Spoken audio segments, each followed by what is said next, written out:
ಕನಸಿಗೆ ಹೊಸದೊಂದು ಹಾದಿ ಬಂದಿದೆ ನೋಡಿ ಪರೀಕ್ಷಾ ಸಂಭ್ರಮ. ಆತಂಕವ ಬಿಡಿ, ಆತ್ಮವಿಶ್ವಾಸವ ಹಿಡಿ, ಗೆಲುವಿನ ಮೆಟ್ಟಿಲು ಈ ಪಿಯುಸಿ ಪಯಣ.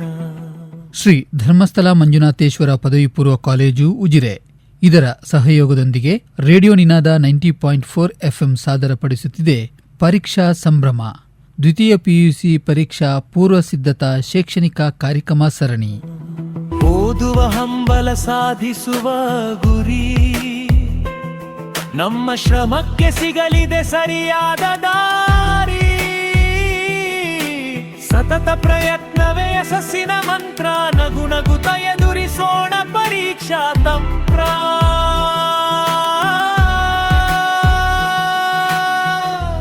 ಕಲಿಕೆಯ ಖುಷಿಯಲ್ಲಿ ಮಿಂದೇಳೋಣ,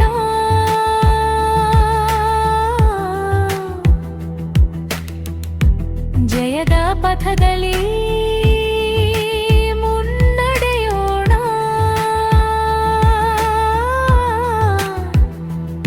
ಬನ್ನಿ ಕೇಳಿ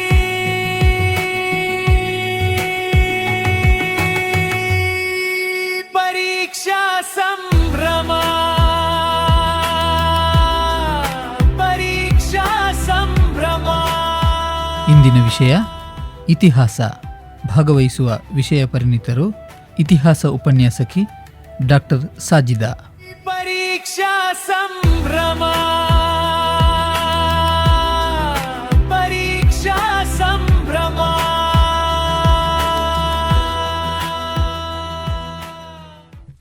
ಎಲ್ಲರಿಗೂ ನಮಸ್ಕಾರ. ಪ್ರಿಯ ವಿದ್ಯಾರ್ಥಿಗಳೇ, ನನ್ನ ಹೆಸರು ಡಾಕ್ಟರ್ ಸಾಜಿದಾ.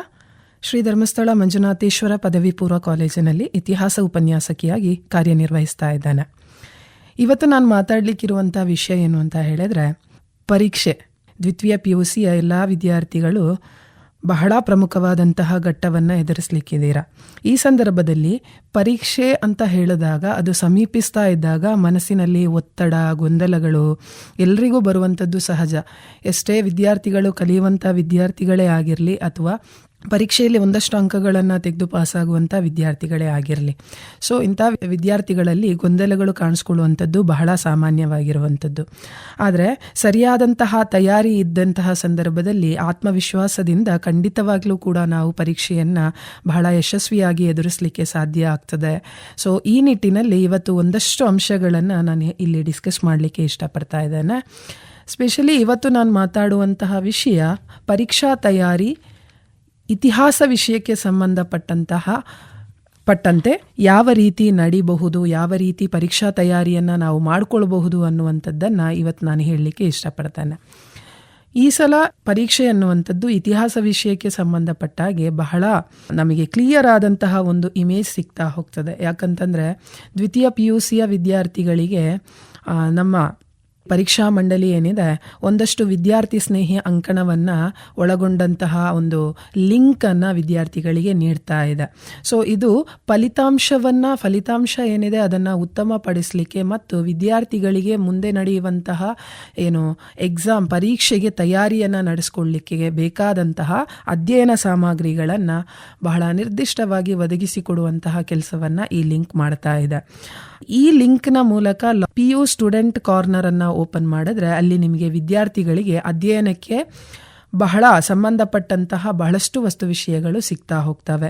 ಮಾದರಿ ಪ್ರಶ್ನೆ ಪತ್ರಿಕೆಗಳಿರ್ಬೋದು, ಮಾಡೆಲ್ ಕ್ವಶನ್ ಪೇಪರ್ಸ್ ಆ್ಯಂಡ್ 80ಕ್ಕೆ 80 ಅಂಕಗಳನ್ನು ಪಡೆದಂತಹ ಆನ್ಸರ್ ಶೀಟ್ಗಳು ಯಾವ ರೀತಿಯಾಗಿರ್ತವೆ ಅನ್ನೋದನ್ನು ವಿದ್ಯಾರ್ಥಿಗಳು ನೋಡ್ಕೊಳ್ಬಹುದು.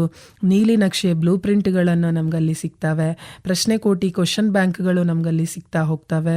ಅದರ ಜೊತೆಗೆ 2024-25 ದ್ವಿತೀಯ PUC ಎಕ್ಸಾಮ್ಗಳಾಯಿತು, 3 ಹಂತದ ಪರೀಕ್ಷೆಗಳ ಪ್ರಶ್ನೆ ಪತ್ರಿಕೆಗಳು ನಮಗೆ ಬಹಳಷ್ಟು ಈಸಿಯಾಗಿ ನಮಗೆ ಸಿಗ್ತಾ ಹೋಗ್ತದೆ. ಸೊ ಹಾಗಾಗಿ ಈ ಒಂದು ಸ್ಟೂಡೆಂಟ್ ಕಾರ್ನರನ್ನು ಓಪನ್ ಮಾಡೋದ್ರ ಮೂಲಕ, ಲಿಂಕನ್ನು ಓಪನ್ ಮಾಡೋದ್ರ ಮೂಲಕ ವಿದ್ಯಾರ್ಥಿಗಳು ಅಲ್ಲಿರುವಂತಹ ವಸ್ತು ವಿಷಯಗಳನ್ನು ತಮಗೆ ಮುಂದೆ ಬರುವಂತಹ ಪರೀಕ್ಷೆಗೆ ಬಹಳಷ್ಟು ತಯಾರಿಗಳನ್ನು ಮಾಡಿಕೊಳ್ಳಿಕ್ಕೆ ಬಹಳಷ್ಟು ವಿದ್ಯಾರ್ಥಿ ಸ್ನೇಹಿಯಾಗಿದೆ ಅನ್ನೋದನ್ನು ಇಲ್ಲಿ ನಿಮಗೆ ತಿಳಿಸ್ಲಿಕ್ಕೆ ಇಷ್ಟಪಡ್ತೇನೆ. ಬಹಳಷ್ಟು ವಿದ್ಯಾರ್ಥಿಗಳಿಗೆ ಇದರ ಬಗ್ಗೆ ಮಾಹಿತಿ ಇರಲಿಕ್ಕಿಲ್ಲ.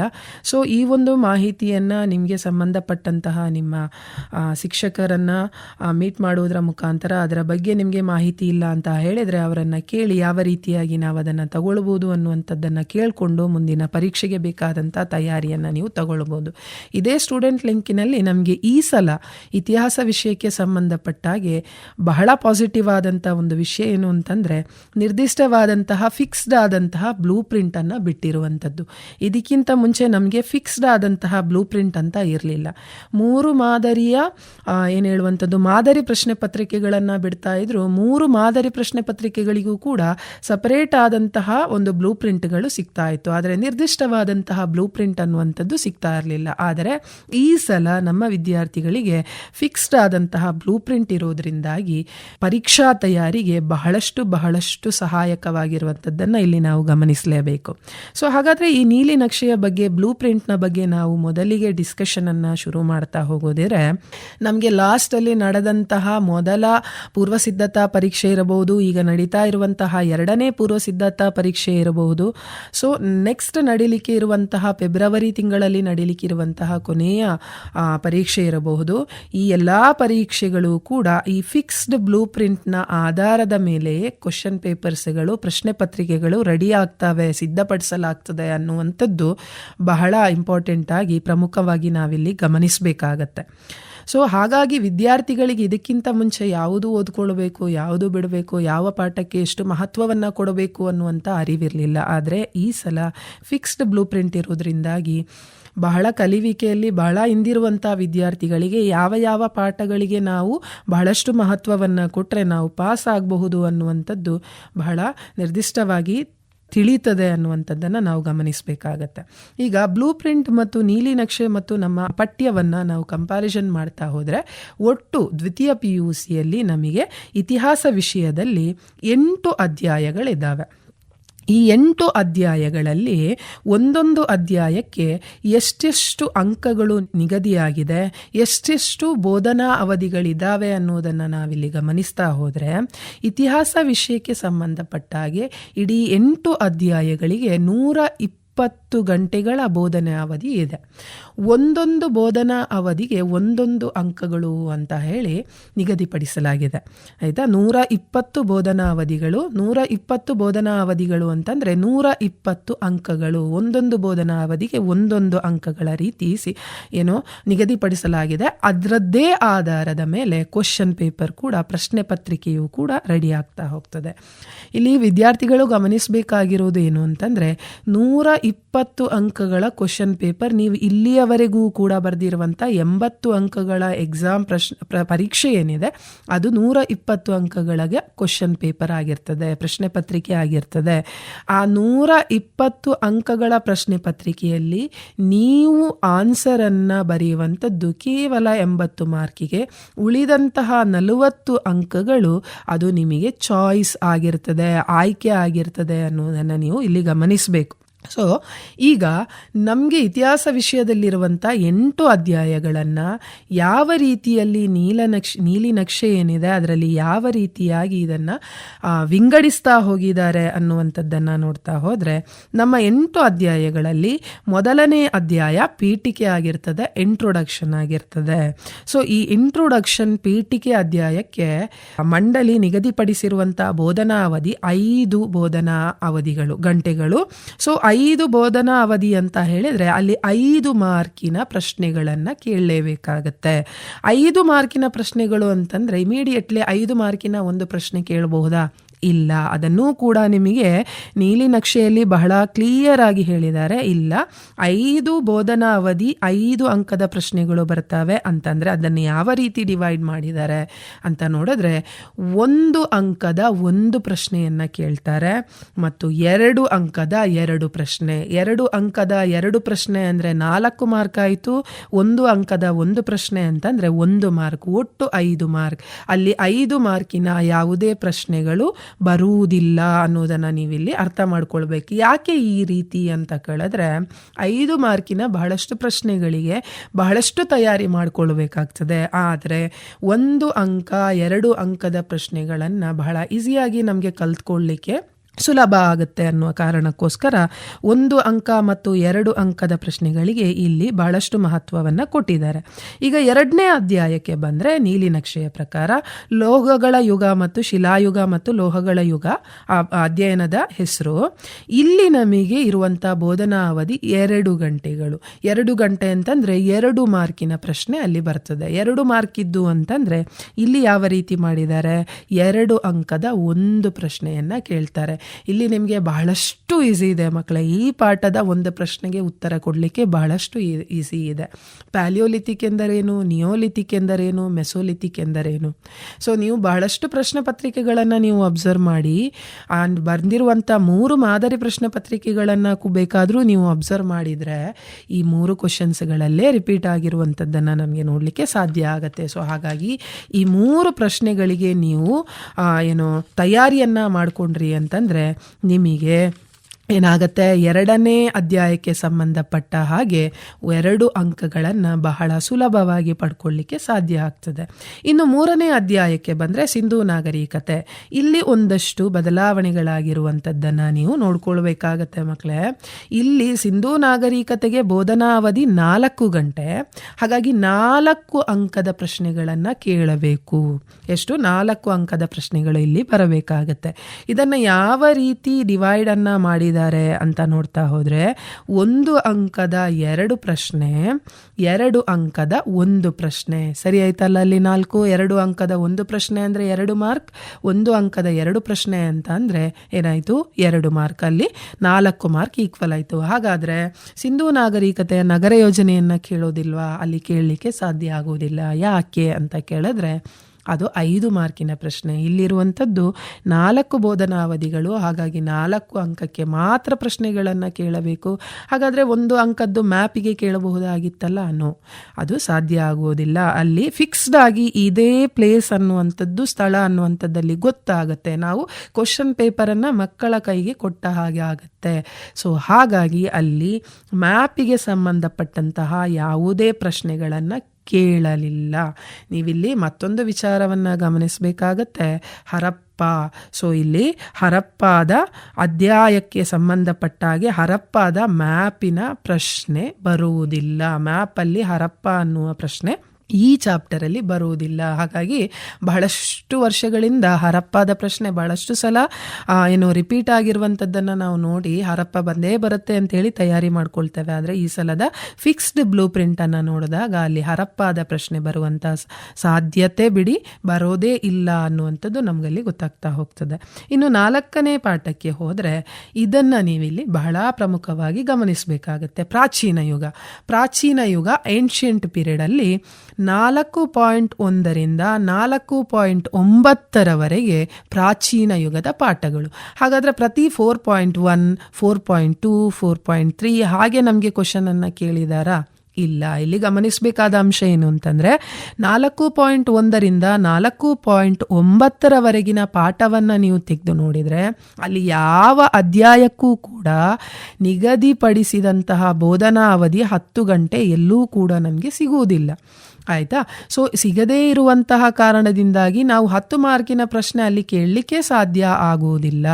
ಸೊ ಹಾಗಾಗಿ 4.1 ರಿಂದ 4.9 ಅಷ್ಟೂ ಪಾಠಗಳನ್ನು ಒಟ್ಟು ಸೇರಿಸಿ ಪ್ರಾಚೀನ ಯುಗ ಅನ್ನುವಂತಹ ಒಂದು ಅಧ್ಯಾಯವನ್ನಾಗಿ ಮಾಡಿ ನಾವಿಲ್ಲಿ ಕನ್ಸಿಡರನ್ನು ಮಾಡ್ತೇವೆ. ಅದಷ್ಟನ್ನು ನಾವು ಒಟ್ಟು ಸೇರಿಸಿದಾಗ ನಮಗೆ ಸಿಗುವಂತಹ ಬೋಧನಾ ಅವಧಿ ಎಷ್ಟು ಅಂತ ಕೇಳಿದ್ರೆ ಅದು ನಮಗೆ ಸಿಗುವಂಥ ಬೋಧನಾ ಅವಧಿ 36 ಗಂಟೆಗಳ ಬೋಧನಾ ಅವಧಿ ಸಿಗ್ತದೆ ನಮಗೆ. ಸೊ ಇವಾಗ ನಮಗೆ 10 ಮಾರ್ಕಿನ ಪ್ರಶ್ನೆ ಕೇಳಲಿಕ್ಕೆ ಬಹಳಷ್ಟು ಸುಲಭ ಆಗ್ತದೆ. ಯಾಕಂತಂದರೆ 4.1 ರಿಂದ 4.9 ಅಷ್ಟೂ ಪಾಠಗಳನ್ನು ಪ್ರಾಚೀನ ಯುಗದಲ್ಲಿ ನಾವು ಎಲ್ಲವನ್ನು ಒಟ್ಟು ಸೇರಿಸಿ 36 ಗಂಟೆಯನ್ನಾಗಿ ಮಾಡಿ ಆ 36 ಗಂಟೆಗೆ ನಾವು ಪ್ರಶ್ನೆಗಳನ್ನು ಹಂಚಿಕೆ ಮಾಡ್ತೇವೆ. ಈ ಸಂದರ್ಭದಲ್ಲಿ ನಾವು 10 ಮಾರ್ಕಿನ ಪ್ರಶ್ನೆಗಳನ್ನು ಕೇಳಬಹುದಲ್ಲ. ಸೊ ಇದನ್ನು ಹೇಗೆ ಡಿವೈಡ್ ಮಾಡಿದ್ದಾರೆ ಅಂತ ಕೇಳಿದ್ರೆ 36 ಮಾರ್ಕಿನ ಪ್ರಶ್ನೆಯನ್ನು ಕೇಳಬೇಕು, 36 ಅಂಕದ ಪ್ರಶ್ನೆಯನ್ನು ಕೇಳಬೇಕು 4ನೇ ಚಾಪ್ಟರಲ್ಲಿ ಅಧ್ಯಾಯದಲ್ಲಿ ಅಂತಂದಾಗ 1 ಅಂಕದ 4 ಪ್ರಶ್ನೆಗಳು ಬರ್ತವೆ. 1 ಅಂಕದ 4 ಪ್ರಶ್ನೆಗಳು ಅಂತಂದಾಗ 1 ಮಾರ್ಕಿದ್ದೇ 4 ಪ್ರಶ್ನೆ ಕೇಳ್ತಾರಾ? ಎಸ್, ಯಾವ ರೀತಿ ಕೇಳ್ತಾರೆ? MCQ ಇರ್ಬೋದು. ನೀವು ಕೊಟ್ಟಿರುವಂಥ 4 ಉತ್ತರಗಳಲ್ಲಿ ಒಂದನ್ನು ಆಯ್ಕೆ ಮಾಡಿ ಅನ್ನುವಂತಹ ಮೊದಲ ಹಂತದ ಪ್ರಶ್ನೆಗಳಲ್ಲಿ ಒಂದು ಬರಬಹುದು. ಬಿಟ್ಟ ಸ್ಥಳವನ್ನು ತುಂಬಿ ಅನ್ನುವಂಥದ್ರಲ್ಲಿ 1 ಮಾರ್ಕಿದು ಒಂದು ಪ್ರಶ್ನೆ ಬರಬಹುದು. ಆ್ಯಂಡ್ ಹೊಂದಿಸಿ ಬರೆಯಿರಿ ಅನ್ನುವಂತಹ ವಿಭಾಗದಲ್ಲಿ 1 ಪ್ರಶ್ನೆ ಬರಬಹುದು. ಆ್ಯಂಡ್ 1 ಮಾರ್ಕಿನ ಹಂತದಲ್ಲಿ 1 ಪ್ರಶ್ನೆ ಬರಬಹುದು. ಈ ರೀತಿಯಾಗಿ ಡಿವೈಡ್ ಆಗುವಂಥ ಸಾಧ್ಯತೆಗಳು ಇದ್ದಾವೆ. ಪ್ರತಿಯೊಂದನ್ನು ಕೂಡ ನೀವು ಸೂಕ್ಷ್ಮವಾಗಿ ಗಮನಿಸ್ಕೊಳ್ಬೇಕಾಗ್ತದೆ. ಆ್ಯಂಡ್ 2 ಅಂಕದ 2 ಪ್ರಶ್ನೆಗಳು ಬರ್ತವೆ. ಅಷ್ಟು 4.1ರಿಂದ 4.9ರವರೆಗಿನ ಅಷ್ಟು ಅಧ್ಯಾಯಗಳಲ್ಲಿ 2 ಅಂಕದ ಎಷ್ಟು ಪ್ರಶ್ನೆಗಳು? 2 ಪ್ರಶ್ನೆಗಳು ಬರ್ತವೆ. ಆ್ಯಂಡ್ 5 ಅಂಕಕ್ಕೆ ಬಂದರೆ 5 ಅಂಕದ ಕೇವಲ 1 ಪ್ರಶ್ನೆ ಬರ್ತವೆ. ಆ್ಯಂಡ್ 10 ಅಂಕದ 2 ಪ್ರಶ್ನೆಗಳು. ಇಲ್ಲಿ ನಮಗೆ ಬಹಳಷ್ಟು ಸುಲಭವಾಗಿ ಯಾವ ಪ್ರಶ್ನೆ ಬರ್ತವೆ ಅನ್ನೋದನ್ನು ಕೂಡ, ಯಾವ ಪ್ರಶ್ನೆಗಳಿಗೆ ನಾವು ತಯಾರಿಯನ್ನು ಮಾಡ್ಕೊಳ್ಬೇಕು ಅನ್ನುವಂಥದ್ದನ್ನು ಕೂಡ ನಮಗೆ ಬಹಳಷ್ಟು ಸುಲಭವಾಗಿ ಇಲ್ಲಿ ಅರ್ಥ ಮಾಡ್ಕೊಳ್ಳಿಕ್ಕೆ ಸಾಧ್ಯ ಆಗ್ತದೆ. ಅದು ಮುಂದೆ ನಾನೀಗ ಹೇಳ್ತೇನೆ ನಿಮಗೆ ಯಾವ ಪ್ರಶ್ನೆಗಳಿಗೆ ನಾವು ತಯಾರಿಯನ್ನು ಮಾಡಿಕೊಂಡ್ರೆ ನಮಗೆ ಬಹಳಷ್ಟು ಸುಲಭವಾಗಿ ಪರೀಕ್ಷೆಯನ್ನು ಎದುರಿಸಲಿಕ್ಕೆ ಸಾಧ್ಯ ಆಗ್ತದೆ ಅನ್ನುವಂಥದ್ದನ್ನು. 1 ಅಂಕದ ಕಾಲಾನುಕ್ರಮಣಿಕೆಯ 1 ಪ್ರಶ್ನೆ ಬರ್ತದೆ. ಅಂತಂದರೆ ಕ್ರೊನೊಲಾಜಿಕಲ್ ಆರ್ಡರ್ ಅಂತ ಹೇಳ್ತೇವೆ ನಾವು. ಅದು ಪ್ರಾಚೀನ ಯುಗದಿಂದ 1 ಪ್ರಶ್ನೆ ಬರ್ತದೆ. ಆ್ಯಂಡ್ ಮ್ಯಾಪಿಗೆ ಸಂಬಂಧಪಟ್ಟ ಹಾಗೆ 2 ಸ್ಥಳಗಳನ್ನು ಗುರುತಿಸಲಿಕ್ಕೆ ಈ ಪ್ರಾಚೀನ ಯುಗದಿಂದ ಕೇಳ್ತವೆ. ಅಂತಂದರೆ ಅಲ್ಲಿ 2 + 2 ಅಂತಂದರೆ 4. 2 ನೀವು ಫೈಂಡ್ ಔಟ್ ಮಾಡಿರೋದಕ್ಕೆ, 2 ಸ್ಥಳಗಳನ್ನು ನೀವು ಗುರುತಿಸಿದ್ದಕ್ಕೆ 2 ಅಂಕ, ನೀವು ಆ ಸ್ಥಳಗಳ ಬಗ್ಗೆ ಎಕ್ಸ್ಪ್ಲೇನ್ ಮಾಡಿದ್ದಕ್ಕೆ. ಸೊ ಈ ರೀತಿಯಾಗಿ ಪ್ರಾಚೀನ ಯುಗದ ಅಂಕಗಳು ಬೇರೆ ಬೇರೆ ಹಂತದಲ್ಲಿ ವಿಭಾಗ ಆಗಿರುವಂಥದ್ದನ್ನು ನೋಡ್ತೇವೆ. ಸೊ ವೈದಿಕ ಸಂಸ್ಕೃತಿ 5 ಅಂಕದ ಪ್ರಶ್ನೆಗಳನ್ನು ಸೇರಿಸಿ 10 ಅಂಕದ 1 ಪ್ರಶ್ನೆಯಾಗಿ ಮಾಡಿ ಕೇಳ್ತಾರೆ ಇಲ್ಲಿ. ಅಂತ ಅಂದರೆ ನಿಮಗೆ ವೈದಿಕ ಸಂಸ್ಕೃತಿಯ ನಿಮ್ಮ ಪಠ್ಯವನ್ನು ತೆಗೆದು ನೋಡಿದರೆ ಅಲ್ಲಿ 5 ಅಂಕದ ಬೇರೆ ಬೇರೆ ಪ್ರಶ್ನೆಗಳಿದ್ದಾವೆ. ಸಾಮಾಜಿಕ ಸ್ಥಿತಿಯನ್ನು ವಿವರಿಸಿ ಅನ್ನುವಂಥದ್ದು ಒಂದು ಪ್ರಶ್ನೆ, ಅವರ ಆರ್ಥಿಕ ಸ್ಥಿತಿಯನ್ನು ವಿವರಿಸಿ ಅನ್ನುವಂಥದ್ದು ಇನ್ನೊಂದು ಪ್ರಶ್ನೆ, ಅವರ ರಾಜಕೀಯ ಸ್ಥಿತಿಯನ್ನು ವಿವರಿಸಿ ಅನ್ನುವಂಥದ್ದು ಮತ್ತೊಂದು ಪ್ರಶ್ನೆ. ಈ ರೀತಿಯಾಗಿ ಬೇರೆ ಬೇರೆ ಪ್ರಶ್ನೆಗಳಿದ್ದಾವೆ. ಆದರೆ ಇಲ್ಲಿ ನೀವು ಪ್ರಶ್ನೆ ಕೋಟಿಯನ್ನು ಗಮನಿಸಿದ್ರಿ ಅಂತಂದರೆ ಹೊಸದಾಗಿ ವೈದಿಕ ಸಂಸ್ಕೃತಿಯಲ್ಲಿ 10 ಅಂಕದ ಒಂದು ಪ್ರಶ್ನೆ ಸೇರ್ಕೊಂಡಿದೆ. ಅದನ್ನು ಬಹಳಷ್ಟು ವಿದ್ಯಾರ್ಥಿಗಳು ಗಮನಿಸಿದಿರೋ ಇಲ್ವೋ ಗೊತ್ತಿಲ್ಲ. ಆದರೆ ಮೊದಲ ಪೂರ್ವ ಸಿದ್ಧತಾ ಪರೀಕ್ಷೆಯಲ್ಲಿ ಈ ಒಂದು ಪ್ರಶ್ನೆ 10 ಅಂಕಕ್ಕೆ ಕೇಳಲಾಗಿದೆ. ಸೊ ಅವರ ರಾಜಕೀಯ, ಸಾಮಾಜಿಕ, ಆರ್ಥಿಕ ಪರಿಸ್ಥಿತಿಗಳನ್ನು ನೀವು ವಿವರಿಸಿ ಅನ್ನುವಂಥ ಒಂದು ಪ್ರಶ್ನೆಯನ್ನು ಅಲ್ಲಿ ಕೇಳಲಾಗಿದೆ. ಸೊ ಹಾಗಾಗಿ ಅದಕ್ಕೆ ಬೇಕಾದಂಥ ತಯಾರಿಯನ್ನು ವಿದ್ಯಾರ್ಥಿಗಳು ಮಾಡಿಕೊಳ್ಳೇಬೇಕು. ಹಾಗಾದರೆ ಪ್ರಾಚೀನ ಯುಗದಲ್ಲಿ ಯಾವ ಪ್ರಶ್ನೆಗಳಿಗೆ ನಾವು ತಯಾರಿಯನ್ನು ಮಾಡಿಕೊಳ್ಳಬೇಕು? 5 ಅಂಕಕ್ಕೆ ಸಂಬಂಧಪಟ್ಟ ಹಾಗೆ, 10 ಅಂಕಕ್ಕೆ ಸಂಬಂಧಪಟ್ಟ ಹಾಗೆ ಯಾವ ಪ್ರಶ್ನೆಗಳಿಗೆ ಹೆಚ್ಚು ಪ್ರಾಮುಖ್ಯತೆಯನ್ನು ಕೊಡಬೇಕು ಕೇಳಿದ್ರೆ 5 ಅಂಕಕ್ಕೆ ಸಂಬಂಧಪಟ್ಟ ಹಾಗೆ ಮಹಾವೀರನ ಜೀವನ ಮತ್ತು ಬೋಧನೆ ಇರಬಹುದು, ಗಾಂಧಾರ ಕಲಾಶೈಲಿಯ ಪ್ರಮುಖ ಲಕ್ಷಣ ಇರಬಹುದು, ಚೋಳರ ಗ್ರಾಮಾಡಳಿತ ಇರಬಹುದು, ಹರ್ಷವರ್ಧನನ ಸಾಧನೆ, ಹೊಯ್ಸಳ ವಾಸ್ತುಶೈಲಿಯ ಪ್ರಮುಖ ಲಕ್ಷಣಗಳು. ಈ ಪ್ರಶ್ನೆಗಳಿಗೆ ತಯಾರಿಯನ್ನು ಮಾಡಿಕೊಂಡ್ರಿ ಅಂತಂದರೆ ಖಂಡಿತವಾಗ್ಲೂ ಕೂಡ ನಿಮಗೆ 5 ಅಂಕದ ಪ್ರಶ್ನೆಗಳನ್ನು ಎದುರಿಸಲಿಕ್ಕೆ ಕಷ್ಟ ಅನಿಸೋದಿಲ್ಲ. 10 ಮಾರ್ಕಿನ ಪ್ರಶ್ನೆಗಳಿಗೆ ಸಂಬಂಧಪಟ್ಟ ಹಾಗೆ ಆರ್ಯರ ರಾಜಕೀಯ, ಸಾಮಾಜಿಕ, ಆರ್ಥಿಕ ಮತ್ತು ಧಾರ್ಮಿಕ ಜೀವನ, ಇದೇ ಪ್ರಶ್ನೆಯನ್ನು ನಾನು ಹೇಳಿದ್ದು. 5 ಅಂಕದ ಎಲ್ಲ ಪ್ರಶ್ನೆಗಳನ್ನು ಸೇರಿಸಿ ಅದನ್ನು 10 ಅಂಕಕ್ಕೆ ಕೇಳ್ತಾರೆ ಅನ್ನುವಂಥದ್ದನ್ನು, ಇದು ನಿಮ್ಮ ಪ್ರಶ್ನೆ ಕೋಟಿಯಲ್ಲಿ ಕ್ವಶನ್ ಬ್ಯಾಂಕಲ್ಲಿ ಇದೆ ಮಕ್ಕಳೇ. ಕ್ವಶನ್ ಬ್ಯಾಂಕನ್ನು ಸರಿಯಾಗಿ ಅಧ್ಯಯನ ಮಾಡಿದ್ರಿ ಅಂತಂದರೆ ಇದು ನಿಮಗೆ ಅರ್ಥ ಆಗ್ತದೆ. 2ನೇದು ಬುದ್ಧನ ಜೀವನ ಮತ್ತು ಬೋಧನೆ, ಅಶೋಕನ ಜೀವನ ಮತ್ತು ಸಾಧನೆ, ಗುಪ್ತರ ಸುವರ್ಣಯುಗ, ಇಮ್ಮಡಿ ಪುಲಕೇಶಿಯ ಸಾಧನೆ, ರಾಷ್ಟ್ರಕೂಟರ ಸಾಂಸ್ಕೃತಿಕ ಕೊಡುಗೆಗಳು. ಇಷ್ಟು ಪ್ರಶ್ನೆಗಳಿಗೆ ಪ್ರಾಚೀನ ಯುಗಕ್ಕೆ ಸಂಬಂಧಪಟ್ಟ ಹಾಗೆ ತಯಾರಿಯನ್ನು ಮಾಡಿಕೊಂಡ್ರೆ ನಿಮಗೆ ಅಲ್ಲಿ 10 ಅಂಕದ ಪ್ರಶ್ನೆಗೆ ಉತ್ತರವನ್ನು ಕೊಡಲಿಕ್ಕೆ ಸಾಧ್ಯ ಆಗ್ತದೆ. ಅಲ್ಲಿ ನೀವು ಇನ್ನೊಂದು ವಿಷಯವನ್ನು ಗಮನಿಸಬೇಕು, 10 ಅಂಕಕ್ಕೆ ಕೇವಲ 2 ಪ್ರಶ್ನೆ ಬರುವಂಥದ್ದು ಯಾವುದರಲ್ಲಿ, ಪ್ರಾಚೀನ ಯುಗದಕ್ಕೆ ಸಂಬಂಧಪಟ್ಟ ಹಾಗೆ. ಇನ್ನು 5ನೇ ಅಧ್ಯಾಯಕ್ಕೆ ಹೋದ್ವಿ ಅಂತಂದರೆ, ಈ 5ನೇ ಅಧ್ಯಾಯ ಅನ್ನುವಂಥದ್ದು ಯಾವ ಒಂದು ಪಾಠವನ್ನು ಸಂಬಂಧಪಟ್ಟಿದೆ, ಮಧ್ಯಕಾಲೀನ ಯುಗ. ಇದು 5.1ರಿಂದ 5.5ರವರೆಗಿನ ಅಧ್ಯಾಯಗಳು ಈ ಒಂದು ಹಂತದಲ್ಲಿ ಬರ್ತದೆ, 5ನೇ ಅಧ್ಯಾಯದಲ್ಲಿ ಬರ್ತದೆ. ಅಂತಂದರೆ ದೆಹಲಿ ಸುಲ್ತಾನರಿಂದ ಹಿಡಿದು ಬಹಮನಿ ಮತ್ತು ಆದಿಲ್ ಶಾಹಿ ಸುಲ್ತಾನರವರೆಗಿನ ಪಾಠಗಳೇನಿದ್ದಾವೆ ಇದು ಮಧ್ಯಕಾಲೀನ ಯುಗಕ್ಕೆ ನಾವು ಕನ್ಸಿಡರ್ ಮಾಡ್ತೇವೆ. ನಾವು ಪ್ರಾಚೀನ ಯುಗವನ್ನು ಹೇಗೆ ಫಾರ್ಮುಲಾವನ್ನು ಅಪ್ಲೈ ಮಾಡಿದ್ವೋ ಅಷ್ಟೂ ಪಾಠಗಳನ್ನು ಒಟ್ಟು ಸೇರಿಸಿ ಇಷ್ಟು ಅವಧಿಗಳ ಬೋಧನಾವಧಿ ಅಂತ ಹೇಳಿ ಕನ್ಸಿಡರ್ ಮಾಡಿ ಆ ಮುಖಾಂತರ ಪ್ರಶ್ನೆಗಳನ್ನು ವಿಭಾಗ ಮಾಡಿದ್ವೋ ಅದೇ ಫಾರ್ಮುಲಾ 5ನೇ ಅಧ್ಯಾಯವಾದಂಥ ಮಧ್ಯಕಾಲೀನ ಯುಗಕ್ಕೂ ಕೂಡ ಅಪ್ಲೈ ಆಗುವಂಥದ್ದನ್ನು ನಾವು ಗಮನಿಸಬೇಕಾಗತ್ತೆ. ಇಲ್ಲಿ ಎಲ್ಲ ಪಾಠಗಳನ್ನು ಎಲ್ಲ ಅಧ್ಯಾಯಗಳನ್ನು ಒಟ್ಟು ಸೇರಿಸಿದಾಗ 25 ಗಂಟೆಗಳ ಬೋಧನಾ ಅವಧಿ ನಮಗೆ ಸಿಗ್ತದೆ. ಎಷ್ಟು? 25 ಗಂಟೆಗಳ ಬೋಧನಾ ಅವಧಿ. 25 ಗಂಟೆಗಳ ಬೋಧನಾ ಅವಧಿ ಅಂತಂದರೆ 25 ಅಂಕದ ಪ್ರಶ್ನೆಗಳು ಇಲ್ಲಿ ಬರುವಂಥ ಸಾಧ್ಯತೆ ಇದ್ದಾವೆ. ಇದನ್ನು ಹೇಗೆ ವಿಭಾಗ ಮಾಡ್ತಾರೆ? 1 ಅಂಕದ 4 ಪ್ರಶ್ನೆ ಬರ್ತದೆ, 2 ಅಂಕದ 2 ಪ್ರಶ್ನೆ, 5 ಅಂಕದ 1 ಪ್ರಶ್ನೆ, 10 ಅಂಕದ 1 ಪ್ರಶ್ನೆ, ಮತ್ತೊಂದು ಪ್ರಶ್ನೆ ದೃಷ್ಟಿ ವಿಕಲಚೇತನ ವಿದ್ಯಾರ್ಥಿಗಳಿಗೂ ಕೂಡ ಮ್ಯಾಪಿನ ಬದಲಾಗಿ ಕೇಳಲ್ಪಡುವಂಥ ಒಂದು ಪ್ರಶ್ನೆ ಇದೇ ಮಧ್ಯಕಾಲೀನ ಯುಗದಿಂದ ಬರುವಂಥದ್ದನ್ನು ಗಮನಿಸಬೇಕು. ಸಾಮಾನ್ಯ ವಿದ್ಯಾರ್ಥಿಗಳಿಗೆ 10 ಅಂಕದ ಒಂದು ಪ್ರಶ್ನೆ, ದೃಷ್ಟಿ ವಿಕಲಚೇತನ ವಿದ್ಯಾರ್ಥಿಗಳಿಗೆ ಇದೇ ಒಂದು ಭಾಗದಿಂದ ಮತ್ತೊಂದು ಪ್ರಶ್ನೆ, ಆ್ಯಂಡ್ 1 ಅಂಕದ ಕಾಲಾನುಕ್ರಮಣಿಕೆಗೆ ಸಂಬಂಧಪಟ್ಟ ಹಾಗೆ ಒಂದು ಪ್ರಶ್ನೆ, 1 ಅಂಕದ ಮ್ಯಾಪಿಗೆ ಸಂಬಂಧಪಟ್ಟ ಹಾಗೆ ಒಂದು ಸ್ಥಳವನ್ನು ಗುರುತಿಸಲಿಕ್ಕೆ ಇಲ್ಲಿಂದ ಬರ್ತದೆ. ಗುರುತಿಸಿದ್ದಕ್ಕೆ 1 ಅಂಕ, ಅದನ್ನು ಎಕ್ಸ್ಪ್ಲನೇಷನ್ ವಿವರಿಸಿದ್ದಕ್ಕೆ 1 ಅಂಕ. ಈ ರೀತಿಯಾದಂಥ ಡಿವಿಷನನ್ನು ನಾವು ನೋಡ್ತೇವೆ. ಹಾಗಾದರೆ ಇಲ್ಲಿ ಮಧ್ಯಕಾಲೀನ ಯುಗದಲ್ಲಿ ಯಾವ ಯಾವ ಪ್ರಶ್ನೆಗಳಿಗೆ ನಾವು ಒಳ್ಳೆ ತಯಾರಿಯನ್ನು ಮಾಡಿಕೊಳ್ಳಬೇಕು ಅಂತ ಹೇಳಿದ್ರೆ, ಅಲ್ಲಾವುದ್ದೀನ್ ಖಿಲ್ಜಿಯ ದಕ್ಷಿಣ ದಂಡಯಾತ್ರೆ, ಅಲ್ಲಾವುದ್ದೀನ್ ಖಿಲ್ಜಿಯ ಸುಧಾರಣೆ. ಇಲ್ಲಿ ಗಮನಿಸಬೇಕು, ಅಲ್ಲಾವುದ್ದೀನ್ ಖಿಲ್ಜಿಗೆ ಸಂಬಂಧಪಟ್ಟ ಹಾಗೆ ಪ್ರತಿಯೊಂದು ವಿಷಯಗಳನ್ನು ಕೂಡ ನಾವು ಅಧ್ಯಯನ ಮಾಡಬೇಕು. ನೋಡಿ, ಅವನ ಸುಧಾರಣೆಗಳನ್ನೂ ಕೇಳುವ ಸಂದರ್ಭ ಇರಬಹುದು, ಅಥವಾ ಅವನ ದಕ್ಷಿಣದ ದಂಡಯಾತ್ರೆಯ ಬಗ್ಗೆಯೂ ಕೂಡ ಕೇಳಬಹುದು. ಅವನ ದಕ್ಷಿಣದ ದಂಡಯಾತ್ರೆ ಯಾರು ಲೀಡ್ ಮಾಡಿದ್ರು ಅನ್ನುವಂಥದ್ದು ಕೂಡ ಬಹಳಷ್ಟು ಇಂಪಾರ್ಟೆಂಟ್ ಆಗ್ತದೆ. ನಿಮಗೆ ಪ್ರತಿ ಎಕ್ಸಾಮಿನೇಷನಲ್ಲೂ ಕೂಡ ಅದು ಬಹಳಷ್ಟು ಇಂಪಾರ್ಟೆಂಟ್ ಆಗುವಂಥದ್ದು. ನೆಕ್ಸ್ಟ್ ಬಂದರೆ ಅಕ್ಬರ್ನ ಧಾರ್ಮಿಕ ಮತ್ತು ರಜಪೂತ ನೀತಿ ಇರಬಹುದು, ಶಿವಾಜಿಯ ದಿಗ್ವಿಜಯಗಳಿರ್ಬೋದು, ತಾಳಿಕೋಟೆಯ ಕದನ, ಮಹಮ್ಮದ್ ಗವಾನ್ನ ಸಾಧನೆಗಳು. ಇಷ್ಟು ಪ್ರಶ್ನೆಗಳಿಗೆ ತಯಾರಿಯನ್ನು ಮಾಡ್ಕೊಳ್ಬೇಕಾಗತ್ತೆ. 10 ಅಂಕಕ್ಕೆ ಸಂಬಂಧಪಟ್ಟ ಹಾಗೆ ಮಹಮ್ಮದ್ ಬಿನ್ ತುಘಲಕನ ಆಡಳಿತಾತ್ಮಕ ಪ್ರಯೋಗಗಳು, ಅಕ್ಬರ್ನ ಜೀವನ ಮತ್ತು ಸಾಧನೆ, ವಿಜಯನಗರ ಕಾಲದ ಧರ್ಮ, ಸಾಹಿತ್ಯ, ಕಲೆ ಮತ್ತು ವಾಸ್ತುಶಿಲ್ಪದ ಬಗ್ಗೆ ನೀವು ತಯಾರಿಯನ್ನು ಮಾಡಿಕೊಂಡ್ರಿ ಅಂತ ಅಂದರೆ ಒಂದಷ್ಟು ಪ್ರಶ್ನೆಗಳು ಬಂದಾಗ ಬಹಳಷ್ಟು ಸುಲಭವಾಗಿ ನಮಗೆ ಆನ್ಸರನ್ನು ಮಾಡಲಿಕ್ಕೆ, ಉತ್ತರವನ್ನು ಕೊಡಲಿಕ್ಕೆ, ಬರೀಲಿಕ್ಕೆ ಸಹಾಯ ಆಗ್ತದೆ. ಇನ್ನು 6ನೇ ಅಧ್ಯಾಯಕ್ಕೆ ಬರುವ 6ನೇ ಅಧ್ಯಾಯ ಯಾವುದು ಅಂತ ಕೇಳಿದ್ರೆ ಅದು ಮಧ್ಯಕಾಲೀನ ಭಾರತದ ಸಾಮಾಜಿಕ ಮತ್ತು ಧಾರ್ಮಿಕ ಸುಧಾರಣಾ ಚಳುವಳಿ. ಇದಕ್ಕೆ ಇರುವಂತಹ ಬೋಧನಾವಧಿ 7 ಗಂಟೆಗಳ ಬೋಧನಾವಧಿ. ಹಾಗಾದರೆ 7 ಅಂಕದ ಪ್ರಶ್ನೆಯನ್ನು ಕೇಳಬೇಕು. ಹಾಗಾದರೆ 5 ಮಾರ್ಕಿನ ಒಂದು ಪ್ರಶ್ನೆ ಕೇಳ್ತಾರಾ?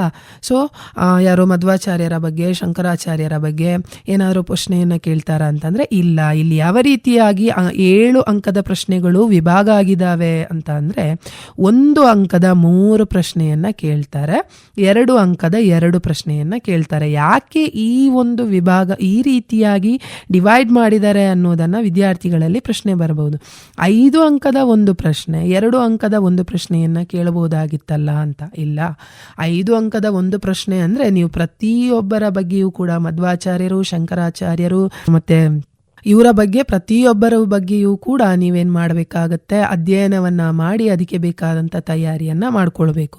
ಇದು ಕಲಿಕೆಯಲ್ಲಿ ಬಹಳಷ್ಟು ಹಿಂದುಳಿದಿರುವಂಥ ವಿದ್ಯಾರ್ಥಿಗಳಿಗೆ ಬಹಳಷ್ಟು ಕಷ್ಟ ಆಗಿ ಬಿಡುತ್ತದೆ. ಅವರಿಗೆ ಬಹಳಷ್ಟು ದೊಡ್ಡ ಆನ್ಸರ್ಸ್ಗಳನ್ನು ಬರೆಯುವಂಥದ್ದು ಬಹಳ ಕಷ್ಟ. ಸೊ ಹಾಗಾಗಿ ಅವರನ್ನು ಕೂಡ ಗಮನದಲ್ಲಿ ಇಟ್ಕೊಂಡು ಈ ರೀತಿಯಾದಂತಹ ಡಿವಿಷನನ್ನು ಮಾಡಿರಬಹುದು. ಮಕ್ಕಳೇ, ನಿಮಗೆ ಬಹಳಷ್ಟು ಸುಲಭವಾಗಿದೆ. ನಿಮ್ಮ ಕೈಯಲ್ಲಿ ಕ್ವಶನ್ ಪೇಪರ್ ಇರುವಷ್ಟರ ಮಟ್ಟಿಗೆ ನಮಗೆ ಫಿಕ್ಸ್ಡ್ ಬ್ಲೂ ಪ್ರಿಂಟ್ ಅನ್ನುವಂಥದ್ದು ಸಿಕ್ಕಿದೆ. ಸೊ ತಯಾರಿ ತಯಾರಿ ಅನ್ನುವಂಥದ್ರ ಮೇಲೆ ನಮ್ಮ ಮುಂದಿನ ಪರೀಕ್ಷೆಯ ಭವಿಷ್ಯ ಅನ್ನುವಂಥದ್ದು ನಿರ್ಧಾರ ಆಗ್ತದೆ. ಇನ್ನು 7ನೇ ಅಧ್ಯಾಯಕ್ಕೆ ಬಂದರೆ, ಇಲ್ಲಿ 7ನೇ ಅಧ್ಯಾಯ ಆಧುನಿಕ ಯುಗ. ಇದು 7.1ರಿಂದ 7.7ರವರೆಗೆ ಈ ಒಂದು ಅಧ್ಯಾಯ ಮುಂದುವರಿತದೆ. ಸೊ ಇಲ್ಲಿ ಬಹಳಷ್ಟು ಪಾಠಗಳಿದ್ದಾವೆ. ಆ ಬಹಳಷ್ಟು ಪಾಠಗಳ ಒಟ್ಟು ಬೋಧನಾ ಅವಧಿಯನ್ನು ಸೇರಿಸಿ ಬ್ಲೂ ಪ್ರಿಂಟಲ್ಲಿ 36 ಬೋಧನಾ ಅವಧಿಗಳು ಸಿಗ್ತವೆ. ಆ 36 ಬೋಧನಾ ಅವಧಿ ಅಂತಂದರೆ 36 ಅಂಕದ ಪ್ರಶ್ನೆಗಳನ್ನು ಇಲ್ಲಿ ಕೇಳಲಾಗ್ತದೆ. ಸೊ ನೀವು ಪ್ರಾಚೀನ ಯುಗ ಮತ್ತು ಆಧುನಿಕ ಯುಗವನ್ನು ತಗೊಂಡ್ರೆ ಅಲ್ಲಿ 36 ಅಂಕದ ಪ್ರಶ್ನೆಗಳು ಬರ್ತವೆ. ಅಂತಂದರೆ ಸುಮಾರು 120 ಅಂಕದಲ್ಲಿ 72 ಅಂಕದ ಪ್ರಶ್ನೆಗಳು ಈ 2 ವಿಭಾಗಗಳಿಂದ ಬರ್ತವೆ. ನೀವಿದನ್ನು ಬಹಳಷ್ಟು ಯೋಚಿಸಬೇಕಾಗತ್ತೆ. ಇಲ್ಲಿ 2 ವಿಭಾಗಗಳಲ್ಲಿ ನೀವು ಸರಿಯಾದಂತಹ ತಯಾರಿಯನ್ನು ಮಾಡಿಕೊಂಡ್ರಿ ಅಂತಂದರೆ ನಿಮಗೆ ಪರೀಕ್ಷೆಯಲ್ಲಿ ಒಳ್ಳೆ ಅಂಕಗಳನ್ನು ತೆಗಿಲಿಕ್ಕೆ ಯಾವುದೇ ಕಷ್ಟ ಆಗುವುದಿಲ್ಲ. 36 ಅಂಕದ ಪ್ರಶ್ನೆಗಳನ್ನು ಯಾವ ರೀತಿ ಭಾಗ ಮಾಡಿದ್ದಾರೆ? 1 ಅಂಕದ 6 ಪ್ರಶ್ನೆಗಳು ಈ ಭಾಗದಿಂದ ಬರ್ತದೆ. 1 ಅಂಕದ 6 ಪ್ರಶ್ನೆಗಳು, 2 ಅಂಕದ 3 ಪ್ರಶ್ನೆಗಳು ಬರ್ತವೆ, 5 ಅಂಕದ 2 ಪ್ರಶ್ನೆ ಬರ್ತದೆ, 10 ಅಂಕದಿಂದ 1 ಪ್ರಶ್ನೆ, ಕಾಲಾನುಕ್ರಮಣಿಕೆಗೆ ಸಂಬಂಧಪಟ್ಟ ಹಾಗೆ 2 ಮಾರ್ಕಿದ್ದು ಕೇಳ್ತಾರೆ. ಆ್ಯಂಡ್ ಮ್ಯಾಪಿಗೆ ಸಂಬಂಧಪಟ್ಟ ಹಾಗೆ 2 ಸ್ಥಳಗಳನ್ನು ಇಲ್ಲಿ ಗುರುತಿಸಲಿಕ್ಕೆ ಹೇಳ್ತಾರೆ. ಪ್ರಾಚೀನ ಯುಗದಿಂದ 2 ಸ್ಥಳ ಆ್ಯಂಡ್ ಆಧುನಿಕ ಯುಗದಿಂದ 2 ಸ್ಥಳ, ಮಧ್ಯಕಾಲೀನ ಯುಗದಿಂದ 1 ಸ್ಥಳ. ಸೊ ಈ ರೀತಿಯಾಗಿ ಮ್ಯಾಪನ್ನು ಡಿವೈಡ್ ಮಾಡಲಾಗಿದೆ. ಹಾಗಾದರೆ ಆಧುನಿಕ ಯುಗದಲ್ಲಿ ಯಾವ ಪ್ರಶ್ನೆಗಳನ್ನು ತಯಾರಿ ಮಾಡಿಕೊಳ್ಬೇಕು? 5 ಮಾರ್ಕಿಗೆ ಸಂಬಂಧಪಟ್ಟಾಗೆ ಪ್ಲಾಸಿ ಕದನ, ಬ್ರಿಟಿಷರೊಂದಿಗೆ ಟಿಪ್ಪುವಿನ ಹೋರಾಟ, ಸೋರಿಕೆ ಸಿದ್ಧಾಂತ, ಬ್ರಿಟಿಷರ ಆಡಳಿತ ಭಾರತೀಯ ಶಿಕ್ಷಣದ ಮೇಲೆ ಬೀರಿದ ಪ್ರಭಾವ, ಸ್ವಾಮಿ ವಿವೇಕಾನಂದರ ಬಗ್ಗೆ, ರಾಷ್ಟ್ರೀಯತೆಯ ಉದಯದ ಬಗ್ಗೆ, ಕರ್ನಾಟಕ ಏಕೀಕರಣ ಚಳುವಳಿಯ ಬಗ್ಗೆ ಒಂದಷ್ಟು ತಯಾರಿಯನ್ನು ಮಾಡಿಕೊಂಡ್ರೆ ಬಹಳ ಸುಲಭವಾಗಿ ಪ್ರಶ್ನೆಗೆ ಉತ್ತರವನ್ನು ಬರಿತಾ ಹೋಗ್ಬೋದು. 10 ಮಾರ್ಕಿಗೆ ಸಂಬಂಧಪಟ್ಟ ಹಾಗೆ ಭಾರತದ ಮೊದಲ ಸ್ವಾತಂತ್ರ್ಯ ಸಂಗ್ರಾಮ, ಸರ್ ಎಂ ವಿಶ್ವೇಶ್ವರಯ್ಯನವರ ಬಗ್ಗೆ, ಭಾರತದ ರಾಷ್ಟ್ರೀಯ ಚಳುವಳಿಯಲ್ಲಿ ಗಾಂಧೀಜಿಯವರ ಪಾತ್ರವನ್ನು ಕುರಿತಂತೆ ನೀವು ಅಧ್ಯಯನವನ್ನು ಮಾಡಿಕೊಳ್ಬೇಕಾಗತ್ತೆ. ಸೊ ಈ ರೀತಿಯಾಗಿ ಬ್ಲೂ ಪ್ರಿಂಟ್ ನೀಲಿ ನಕ್ಷೆಯನ್ನು ಡಿವೈಡ್ ಮಾಡಿ ವಿದ್ಯಾರ್ಥಿಗಳ ಒಂದು ತಯಾರಿಗೆ ಬಹಳಷ್ಟು ಸಹಾಯವನ್ನು ಮಾಡಿರುವಂಥದ್ದು ನಮ್ಮ ಮಂಡಳಿ. ಈಗ ವಿದ್ಯಾರ್ಥಿಗಳ ಮುಂದೆ ಪ್ರತಿಯೊಂದು ವಸ್ತು ವಿಷಯಗಳು ಕೂಡ ಪರೀಕ್ಷೆಗೆ ತಯಾರಿ ಮಾಡಿಕೊಳ್ಳಿಕ್ಕೆ ಏನೆಲ್ಲ ವಸ್ತುಗಳು ಬೇಕು ಅದೆಲ್ಲವೂ ಕೂಡ ನಾವು ಮುಂದೆ ಇಟ್ಟಿದ್ದೇವೆ. ಸೊ ಬ್ಲೂ ಪ್ರಿಂಟ್ ಅನ್ನುವಂಥದ್ದು ವಿದ್ಯಾರ್ಥಿಗಳ ತಯಾರಿಗೆ ಬಹಳಷ್ಟು ಸಹಾಯ ಆಗ್ತದೆ. ಮುಂದೆ ನೀವು ಹೇಗೆ ಅಧ್ಯಯನ ಮಾಡ್ತೀರಿ ಇವುಗಳನ್ನು ಇಟ್ಕೊಂಡು ಅನ್ನುವಂಥದ್ದು ಬಹಳಷ್ಟು ಪ್ರಮುಖವಾಗ್ತದೆ. ನಮ್ಮಲ್ಲಿ ಇತಿಹಾಸ ವಿಷಯಕ್ಕೆ ಸಂಬಂಧಪಟ್ಟ ಹಾಗೆ ಪರೀಕ್ಷಾ ವಿಧಾನ ಹೇಗಿದೆ ಅಂತಂದರೆ 10 + 10 + 80. 10 ಮಾರ್ಕ್ ನೀವು ಬರೆಯುವಂತಹ 1ನೇ 2ನೇ ಮಧ್ಯವಾರ್ಷಿಕ ಈ ಪರೀಕ್ಷೆಗಳಲ್ಲಿ ಗಳಿಸಿದಂತಹ ಮಾರ್ಕ್ನ ಆಧಾರದ ಮೇಲೆ ಈ ಪರೀಕ್ಷೆಗಳಲ್ಲಿ ನೀವು ಹೆಚ್ಚು ಅಂಕ ಗಳಿಸಿದ 2 ಪರೀಕ್ಷೆಗಳ ಸರಾಸರಿ ಅಂಕಗಳನ್ನು ಹಾಕ್ಕೊಂಡು ಆ 10 ಮಾರ್ಕನ್ನು ಡಿವೈಡ್ ಮಾಡಲಾಗ್ತದೆ. 2ನೇ 10 ಮಾರ್ಕ್ ಯೋಜನೆ ಅಥವಾ ನಿಯೋಜಿತ ಕಾರ್ಯದ ಅಂಕ. ನಿಮಗೆ ಒಂದು ಅಸೈನ್ಮೆಂಟ್ ಅಥವಾ ನಿಯೋಜಿತ ಕಾರ್ಯ ಅಂತ ಕೊಡ್ತಾರೆ. ಅದರಲ್ಲಿ ನೀವು ಎಷ್ಟು ಚೆನ್ನಾಗಿ ಬರೆದಿದ್ದೀರಾ, ತುಂಬ ಚೆನ್ನಾಗಿ ಬರೆದಿದ್ದೀರಾ ಅಂದರೆ 10ಕ್ಕೆ 10 ಅಂಕಗಳನ್ನು ತೆಗೆದುಕೊಳ್ಳುವಂಥ ಸಾಧ್ಯತೆಯೂ ಕೂಡ ಇದೆ. ಮುಂದಿನ 80 120 ಅಂಕದ ಪ್ರಶ್ನೆ ಪತ್ರಿಕೆಗೆ ನೀವು 80 ಅಂಕದ ಉತ್ತರಗಳನ್ನು ಬರಿಬೇಕಾಗುತ್ತೆ. 80 ಅಂಕಕ್ಕೆ ಉಳಿದ 40 ಅಂಕಗಳು ನಿಮಗೆ ಚಾಯ್ಸ್ ಆಗಿರ್ತದೆ. ಪರೀಕ್ಷೆಯ ಅವಧಿ ಕೂಡ ನಿಮಗೆ ಗೊತ್ತಿರುವಂಥದ್ದೇ, 3 ಗಂಟೆಗಳ ಪರೀಕ್ಷೆ. ಅದರಲ್ಲಿ 15 ನಿಮಿಷ ಪ್ರಶ್ನೆ ಪತ್ರಿಕೆಯನ್ನು ಓದಲಿಕ್ಕೆ ಸಿಗ್ತದೆ. ಇಲ್ಲಿ 15 ನಿಮಿಷವನ್ನು ಪ್ರತಿಯೊಬ್ಬ ವಿದ್ಯಾರ್ಥಿಗೂ ಕೂಡ ಬಹಳಷ್ಟು ಚೆನ್ನಾಗಿ ಯೂಸ್ ಮಾಡ್ಕೊಳ್ಬೇಕಾಗತ್ತೆ, ಬಳಸ್ಕೊಳ್ಬೇಕಾಗ್ತದೆ. ಯಾಕಂತಂದರೆ ನಾನಿಲ್ಲಿ ಯಾವ ಪ್ರಶ್ನೆಯನ್ನು ಚೆನ್ನಾಗಿ ಬರಿಬಲ್ಲೆ, ಯಾವ ಪ್ರಶ್ನೆಯನ್ನು ನನಗೆ ಬರೀಲಿಕ್ಕೆ ಸಾಧ್ಯ ಆಗೋದಿಲ್ಲ, ಯಾವ ಪ್ರಶ್ನೆಗಳನ್ನು ನಾನು ಬರಿಬೇಕು. ಸೊ ಇದೆಲ್ಲವನ್ನು ಮನನ ಮಾಡಿಕೊಳ್ಳಿಕ್ಕೆ ಈ 15 ನಿಮಿಷಗಳನ್ನು ವಿದ್ಯಾರ್ಥಿಗಳು ಬಳಸ್ಕೊಳ್ಬೇಕಾಗತ್ತೆ. ಉಳಿದ 2 ಗಂಟೆ 45 ನಿಮಿಷ ನಿಮಗೆ ಬರೀಲಿಕ್ಕೆ ಸಿಗ್ತದೆ. ಅಷ್ಟೂ ಸಮಯವನ್ನು ಸುಮ್ಮನೆ ಬರೆಯುವಂಥದ್ದು ಅಲ್ಲ. ನಾನು MCQಗೆ ಸಂಬಂಧಪಟ್ಟ ಹಾಗೆ ಎಷ್ಟು ನಿಮಿಷಗಳನ್ನು ಬಳಸ್ಕೊಳ್ಳಬೇಕು, ಫಿಲ್ ಇನ್ ದಿ ಬ್ಲ್ಯಾಂಕ್ಸಿಗೆ ಎಷ್ಟು ನಿಮಿಷಗಳನ್ನು ಬಳಸ್ಕೊಳ್ಳಬೇಕು, ಮ್ಯಾಚ್ ದಿ ಫಾಲೋವಿಂಗಿಗೆ ಎಷ್ಟು ನಿಮಿಷಗಳು, 1 ಮಾರ್ಕಿನ ಪ್ರಶ್ನೆಗೆ ಎಷ್ಟು ನಿಮಿಷಗಳನ್ನು ಬಳಸ್ಕೊಳ್ಳಬೇಕು. ಈ ರೀತಿಯಾಗಿ ಸಮಯವನ್ನು ನೀವು ಡಿವೈಡ್ ಮಾಡಿಕೊಂಡಾಗ ನಿಮಗೆ ಬಹಳಷ್ಟು ಹೆಲ್ಪ್ ಆಗುವಂಥದ್ದನ್ನು ನಾವು ನೋಡಬಹುದು. ಸೊ ಮುಂದೆ ಇದರ ಜೊತೆಗೆ 5 ಮಾರ್ಕಿನ 10 ಮಾರ್ಕಿನ ಹೀಗೆ 2 ಗಂಟೆ 45 ನಿಮಿಷಗಳನ್ನು ಬರೀಲಿಕ್ಕೆ ನೀವು ಯೂಸ್ ಮಾಡ್ಕೊಳ್ಳಿ. ಈ ಸಲ ಮತ್ತೊಂದು ಬಹಳ ಪ್ರಮುಖವಾಗಿ ನೀವು ಗಮನಿಸಬೇಕಾಗಿರೋದೇನು ಅಂತಂದರೆ, ಪ್ರತಿಯೊಬ್ಬ ವಿದ್ಯಾರ್ಥಿಯು ಕೂಡ ನೀವು ಇಂಟರ್ನಲ್ ಮಾರ್ಕ್ ಏನಿದೆ, ಆಂತರಿಕ ಮಾರ್ಕ್ ಏನಿದೆ 20 ಅಂಕಗಳು, 20ಕ್ಕೆ 20 ತಗೊಂಡ್ರೂ ಕೂಡ ಕೊನೆಯ ಎಕ್ಸಾಮಿನಲ್ಲಿ 24 ಅಂಕಗಳನ್ನು ಪಡ್ಕೊಳ್ಳೇಬೇಕು. ಇಟ್ಸ್ ಕಂಪಲ್ಸರಿ ಆಗಿರ್ತದೆ. ಇನ್ ಕೇಸ್ 23 ಅಂಕವನ್ನು ತಗೊಂಡ್ರೂ ಕೂಡ ನೀವು ಫೇಲ್ ಆಗ್ತೀರಾ. ಸೊ 80ರಲ್ಲಿ 24 ಅಂಕಗಳು ನೀವು ತಗೊಳ್ಳೇಬೇಕಾಗ್ತದೆ. ಸೊ ಹಾಗಾಗಿ ಬಹಳಷ್ಟು ಯೋಚನೆ ಮಾಡಿ. ಹಿಸ್ಟ್ರಿಯಲ್ಲಿ ಪಾಸ್ ಆಗಲಿಕ್ಕೆ ಬಹಳಷ್ಟು ಈಸಿ ಮಕ್ಕಳೇ. ಸುಮಾರು 50 ಅಂಕದ ಪ್ರಶ್ನೆಗಳು 1-2 ಮಾರ್ಕಿನ ಪ್ರಶ್ನೆಗಳೇ ಆಗಿರ್ತವೆ. ಆ್ಯಂಡ್ ಒಂದು ಮ್ಯಾಪನ್ನು ನೀವು ಸರಿಯಾಗಿ ತಯಾರಿ ಮಾಡ್ಕೊಂಡ್ರಿ ಅಂತಂದರೆ ಅಲ್ಲಿ 10 ಅಂಕ 60 ಅಂಕಗಳನ್ನು ಬಹಳಷ್ಟು ಸುಲಭವಾಗಿ ನೀವು ಪಡ್ಕೊಳ್ಳಿಕ್ಕೆ ಸಾಧ್ಯ ಆಗ್ತದೆ. ಇಲ್ಲಿ ಬಹಳಷ್ಟು ನಾವು ಕಾನ್ಸಂಟ್ರೇಟ್ ಮಾಡಬೇಕಾಗಿರುವಂಥದ್ದು ಏನು ಅಂತಂದರೆ, ಸಾಧಾರಣ ನಿಧಾನಗತಿಯಲ್ಲಿ ಅಧ್ಯಯನ ಮಾಡುವಂಥ ವಿದ್ಯಾರ್ಥಿಗಳು ಯಾವ ರೀತಿಯಾಗಿ ತಮ್ಮ ಪರೀಕ್ಷಾ ತಯಾರಿಯನ್ನು ಮಾಡ್ಕೊಳ್ಬೇಕು ಅನ್ನುವಂಥದ್ದನ್ನು ನೋಡಿದರೆ, ನಮ್ಮ ಪ್ರಶ್ನೆ ಪತ್ರಿಕೆ, ಇತಿಹಾಸ ವಿಷಯದ ಪ್ರಶ್ನೆ ಪತ್ರಿಕೆ ಈಸಿ 40% ಇರ್ತದೆ. ಅಂತಂದರೆ 48 ಮಾರ್ಕ್ ಈಸಿ ಪ್ಯಾಟರ್ನಲ್ಲಿರ್ತದೆ. ಆ್ಯಂಡ್ ಅವರೇಜಲ್ಲಿ ಸಾಧಾರಣ 40% ಅಂತಂದರೆ ಎಗೇನ್ 48 ಅಂಕದ್ದು. ಆ್ಯಂಡ್ ಟಫ್ ತುಂಬಾ ಡಿಫಿಕಲ್ಟ್ ಇರುವಂಥ ಕಷ್ಟದ ಪ್ರಶ್ನೆಗಳು 20%, 24 ಮಾರ್ಕಿನವು. ಸೊ ಹಾಗಾಗಿ ಒಬ್ಬ ಸಾಧಾರಣ ಕಲಿಯುವಂಥ ವಿದ್ಯಾರ್ಥಿಗೂ ಕೂಡ ಪಾಸ್ ಆಗಲಿಕ್ಕೆ ಏನೂ ಕಷ್ಟ ಆಗೋದಿಲ್ಲ. ನಿಮ್ಮ 3 ಮಾಡೆಲ್ ಕ್ವಶನ್ ಪೇಪರ್ ಮಾದರಿ ಪ್ರಶ್ನೆ ಪತ್ರಿಕೆಗಳನ್ನು ನೀವು ಅಬ್ಸರ್ವ್ ಮಾಡಿದ್ರಿ ಅಂತಂದರೆ, ಅದನ್ನು ಸರಿಯಾಗಿ ತಯಾರಿ ಮಾಡಿಕೊಂಡ್ರಿ ಅಂತ ಅಂದರೆ ನಿಮಗೆ ಫೈನಲ್ ಎಕ್ಸಾಮಿನೇಷನನ್ನು ಬಹಳ ಬೋಲ್ಡಾಗಿ ಫೇಸ್ ಮಾಡಲಿಕ್ಕೆ ಸಾಧ್ಯ ಆಗುವಂಥದ್ದನ್ನು ನೀವಿಲ್ಲಿ ಗಮನಿಸ್ತಾ ಹೋಗಬೇಕಾಗತ್ತೆ. ಸೊ ಇದರ ಜೊತೆಗೆ ನಿಮ್ಮ ಕ್ವಶನ್ ಬ್ಯಾಂಕನ್ನು ಕೂಡ ನೀವು ಬಹಳಷ್ಟು ಗಮನಿಸಬೇಕಾಗತ್ತೆ. ಆ ಕ್ವಶನ್ ಬ್ಯಾಂಕಲ್ಲಿ ಪ್ರಶ್ನೆ ಕೋಟಿಯಲ್ಲಿ MCQಗೆ ಸಂಬಂಧಪಟ್ಟಾಗೆ 158 ಪ್ರಶ್ನೆಗಳಿದ್ದಾವೆ. ಫಿಲ್ ಇನ್ ದಿ ಬ್ಲ್ಯಾಂಕ್ಸ್ಗೆ ಸಂಬಂಧಪಟ್ಟಾಗೆ 148 ಪ್ರಶ್ನೆಗಳು. ಮ್ಯಾಚ್ ದಿ ಫಾಲೋವಿಂಗಿನ 152 ಪ್ರಶ್ನೆಗಳು, ಅಂತಂದರೆ 38 ಸೆಟ್ನ ಪ್ರಶ್ನೆಗಳಲ್ಲಿದ್ದಾವೆ. 1 ಮಾರ್ಕಿನ 349, 2 ಮಾರ್ಕಿನ 335, 5 ಅಂಕದ 26 ಪ್ರಶ್ನೆಗಳು, 10 ಅಂಕದ 12 ಪ್ರಶ್ನೆಗಳು, ನಮ್ಮ ಮ್ಯಾಪಿಗೆ ಸಂಬಂಧಪಟ್ಟಾಗೆ 87. ಸೊ ಹೀಗೆ 1267 ಪ್ರಶ್ನೆಗಳು ನಮ್ಮ ಪ್ರಶ್ನೆ ಕೋಟಿಯಲ್ಲಿ ಇರುವಂಥದ್ದನ್ನು ನೀವು ಗಮನಿಸ್ತಾ ಹೋಗಬೇಕಾಗತ್ತೆ. ಸೊ ಹಾಗಾಗಿ ವಿದ್ಯಾರ್ಥಿಗಳಿಗೆ ಈ ಸಲ ಫಿಕ್ಸ್ಡ್ ಬ್ಲೂ ಪ್ರಿಂಟ್ ಇರೋದ್ರಿಂದಾಗಿ, ನೀಲಿನಕ್ಷೆ ಇರೋದ್ರಿಂದಾಗಿ ಬಹಳಷ್ಟು ತಯಾರಿಯನ್ನು ಅದರ ಆಧಾರದ ಮೇಲೆ ಮಾಡ್ಕೊಳ್ತಾ ಹೋಗಿ. ಸೊ ಹಾಗಾಗಿ ಪ್ರಾಚೀನ ಭಾರತದಲ್ಲಿ 9 ಪ್ರಶ್ನೆಗಳು 5 ಅಂಕಕ್ಕೆ ಸಂಬಂಧಪಟ್ಟಾಗೆ, ಮಧ್ಯಕಾಲೀನ ಭಾರತದಲ್ಲಿ 6+4 ಪ್ರಶ್ನೆಗಳು, ಆಧುನಿಕ ಭಾರತಕ್ಕೆ ಸಂಬಂಧಪಟ್ಟಾಗೆ 7 ಪ್ರಶ್ನೆಗಳು, ಹೀಗೆ ಪ್ರಶ್ನೆಗಳಿರುವಂಥದ್ದು 26 ಪ್ರಶ್ನೆಗಳಿರುವಂಥದ್ದು. ಆ್ಯಂಡ್ 10 ಅಂಕಕ್ಕೆ ಸಂಬಂಧಪಟ್ಟಾಗೆ 12 ಪ್ರಶ್ನೆಗಳು, ಪ್ರಾಚೀನ ಭಾರತದಿಂದ 6, ಮಧ್ಯಕಾಲೀನ ಭಾರತದಿಂದ 3, ಆಧುನಿಕ ಭಾರತದಿಂದ 3. ಸೊ ಹೀಗೆ ಇಷ್ಟು ಪ್ರಶ್ನೆಗಳಿದ್ದಾವೆ. ಅದರಲ್ಲೂ ಕೂಡ ಮಾಡೆಲ್ ಕ್ವಶನ್ ಪೇಪರನ್ನು ನೀವು ಅಧ್ಯಯನಕ್ಕೆ ಒಳಪಡಿಸಿದಾಗ ಕೇವಲ 19 ಪ್ರಶ್ನೆಗಳು ಮಾತ್ರ, 5 ಅಂಕದ 26 ಪ್ರಶ್ನೆಗಳಲ್ಲಿ 19 ಪ್ರಶ್ನೆಗಳು ಮಾತ್ರ ನಮಗೆ ಓದಲಿಕ್ಕೆ ಸಿಗ್ತವೆ. ಅದನ್ನು ಆಧಾರವಾಗಿ ಇಟ್ಕೊಂಡು ಬಹಳಷ್ಟು ತಯಾರಿಯನ್ನು ಮಾಡಿಕೊಂಡ್ರೆ ನಿಮಗೆ ಎಕ್ಸಾಮಿನೇಷನ್ ಅನ್ನುವಂಥದ್ದು ಏನು ಬಹಳಷ್ಟು ಸುಲಭ ಆಗ್ತದೆ.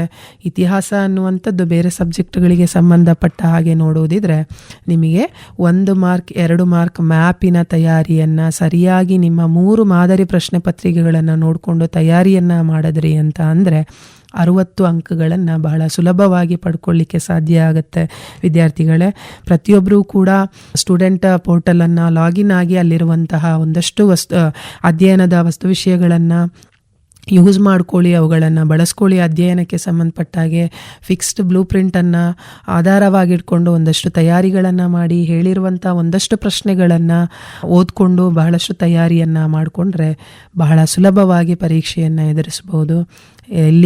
ಇಡೀ ರಾಜ್ಯದಾದ್ಯಂತ ಏನು ದ್ವಿತೀಯ PUC ಪರೀಕ್ಷೆಯನ್ನು ಎದುರಿಸಲಿಕ್ಕೆ ತಯಾರಿಯನ್ನು ನಡೆಸ್ತಾ ಇದ್ದೀರೋ ಪ್ರತಿಯೊಬ್ಬ ವಿದ್ಯಾರ್ಥಿಗಳಿಗೂ ಒಳ್ಳೆಯದಾಗಲಿ, ಒಳ್ಳೆ ಅಂಕಗಳು ಸಿಗಲಿ, ಎಲ್ಲ ವಿದ್ಯಾರ್ಥಿಗಳು ಪಾಸಾಗಲಿ, 100ಕ್ಕೆ 100 ಫಲಿತಾಂಶ ಇತಿಹಾಸ ವಿಷಯದ ಜೊತೆಗೆ ಇತರ ವಿಷಯಗಳಲ್ಲೂ ಕೂಡ ಸಿಗಲಿ ಅಂತ ಪ್ರತಿಯೊಬ್ಬ ವಿದ್ಯಾರ್ಥಿಯನ್ನು ಕೂಡ ನಾನು ಹಾರೈಸ್ತಾ ಇದ್ದೇನೆ. ಎಲ್ಲರಿಗೂ ಧನ್ಯವಾದಗಳು. ಪರೀಕ್ಷಾ ಸಂಭ್ರಮ,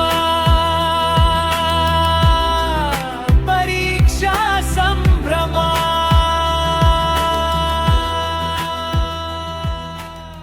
ಇದುವರೆಗೆ ಪರೀಕ್ಷಾ ಸಂಭ್ರಮ ದ್ವಿತೀಯ PUC ಪರೀಕ್ಷಾ ಪೂರ್ವ ಸಿದ್ಧತಾ ಶೈಕ್ಷಣಿಕ ಕಾರ್ಯಕ್ರಮ ಸರಣಿ ಕೇಳಿದಿರಿ. ಭಾಗವಹಿಸಿದ ವಿಷಯ ಪರಿಣಿತರು SDM ಪದವಿ ಪೂರ್ವ ಕಾಲೇಜಿನ ಇತಿಹಾಸ ಉಪನ್ಯಾಸಕಿ ಡಾಕ್ಟರ್ ಸಾಜಿದಾ ಅವರು. ಸಹಯೋಗ ಶ್ರೀ ಧರ್ಮಸ್ಥಳ ಮಂಜುನಾಥೇಶ್ವರ ಪದವಿ ಪೂರ್ವ ಕಾಲೇಜು, ಉಜಿರೆ. ಬನ್ನಿಕೆ